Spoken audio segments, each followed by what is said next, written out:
Assalamualaikum warahmatullahi wabarakatuh. Rekan-rekan pers yang sangat saya hormati, baru saja Bapak Presiden memimpin rapat terbatas yang diikuti oleh kementerian lembaga. Ada dua isu terkait barang impor e-commerce dan barang-barang pengiriman milik pekerja migran Indonesia. Saya sebagai Kepala BP2MI fokus ke barang pengiriman milik pekerja migran Indonesia. Bahwa pada tahun 2022, bulan April tepatnya, BP2MI mengusulkan kepada pemerintah tentu agar ada peraturan yang mengatur secara khusus barang-barang milik pekerja migran Indonesia.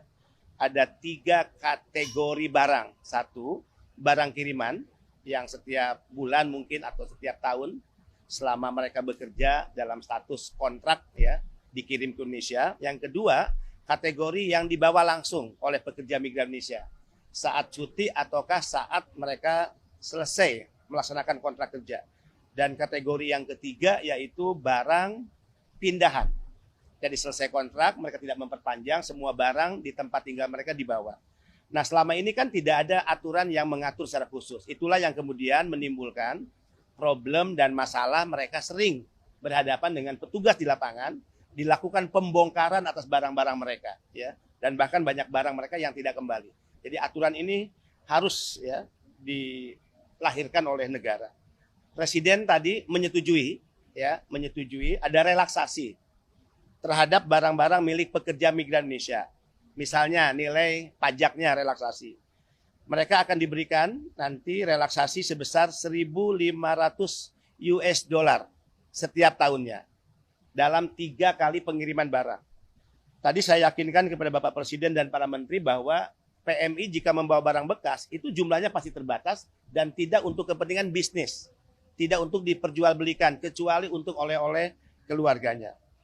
Yang kedua, Presiden setuju terkait pembebasan email HP ya milik pekerja migran Indonesia ketika dia tiba di tanah air. Nah, kendala pekerja migran tiba di tanah air kan itu berurusan dengan email HP yang harus ya dirubah, kemudian juga berbiaya sangat tinggi. Presiden juga setuju khusus untuk PMI dibebaskan untuk email handphone milik pekerja migran Indonesia. 2 hal ini yang sangat penting, yang sangat revolusioner ya.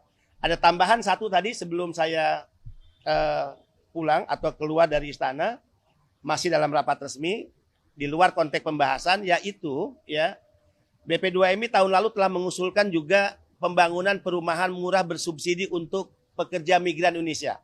Nah, Presiden merespon itu positif dan Presiden tadi menjanjikan akan segera dilakukan pembahasan dengan kementerian terkait. Ini hadiah lah untuk pekerja migran Indonesia. Terima kasih. Wassalamualaikum warahmatullahi wabarakatuh.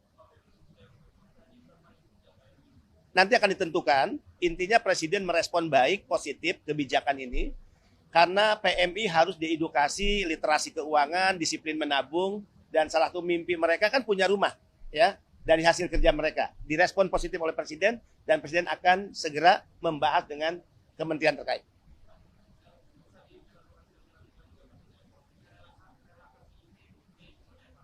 Email itu kan kalau kita dari luar negeri menggunakan nomor asing, ya kemudian juga handphone asing, itu kan harus ya masuk ke pemeriksaan, kemudian diganti, diberikan email dan berbiaya. Itu yang dibebaskan dari pekerja migran Indonesia.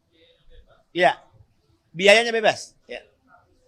Ya, tentu ketika dia ganti nomor Indonesia, handphonenya bisa digunakan Indonesia, tidak perlu dikeluarkan biaya.